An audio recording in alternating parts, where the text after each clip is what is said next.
So you got screenshot directions that gave you instructions on how to record your video in Camtasia. But this next task is to learn how to trim that video. So I pulled up an old video that I had, an old project, and we're mainly, for this video, we're mainly going to focus on the tools at the very bottom. Okay, so of course you want to go ahead and watch your video and look for errors. Hello, Shannon Bryant, Virtual and Blended Learning. And that's where you can do that. You can pause, you can fast forward here and here, and you can click and drag this to fast forward to a specific place that you want to go. Okay? So that's how to use all those tools. They'll also give you a countdown of your video and show you how long your video is. So now we'll move to the tools at the very bottom. We've got track 1 and track 2 in this video. Track 2 having all of our audio. You can see the peaks and the valleys down here where my voice was high and low. And then track 1, which will show your video. If I had had my camera on recording my face, or even my rear camera, I can have it on recording whatever's behind me there, it would give a third track for me to edit each of these tracks individually. So I can edit what is seen, what is heard, and then that video within video. If I've turned that on when recording, I can edit those separately. But for trimming, I want to edit everything all together. And remember, this is very basic. So I am going to keep everything together and use this little tool to click and drag to specific places on my video. I can also, let's say I'm listening. This does not mean that you need, and I want to edit that part. I can click and drag the beginning, which is in green, and the ending of the edit, which is in red. Now, I have clicked and dragged to highlight this space of my audio and video, which will, when I click play, just play that portion that's highlighted. So you want to make sure that you have 2 screens. Which is really great for narrowing down exactly where you want to edit in that video.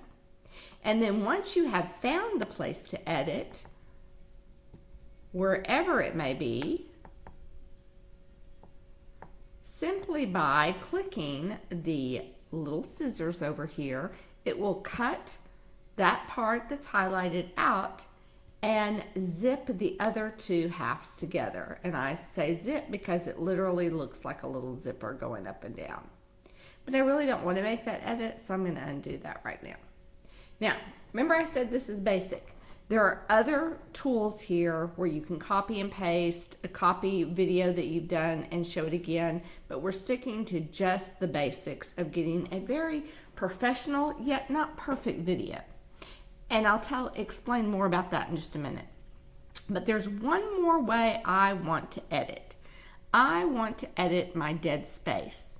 So where you see the minus and plus, I can click and drag that. And what that does is it compresses my video and it expands it on the tracks below. It's not really doing anything to change the video.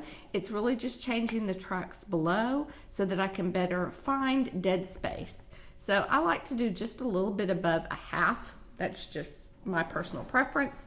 And I'm looking for dead space like this. This is space where things are quiet.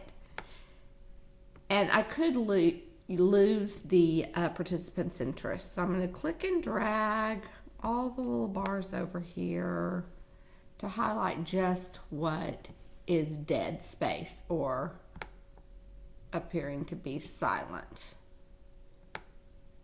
Okay, now I'm going to play to see, maybe there was some animation that I had on the screen and there's a reason that that's silent. So I'm going to play just to see what's there, and it looks like it's just changing from one slide to the next, which is great, because I don't want that dead air space, and this will make it better for me to make my video shorter, and we'll talk about why that's important.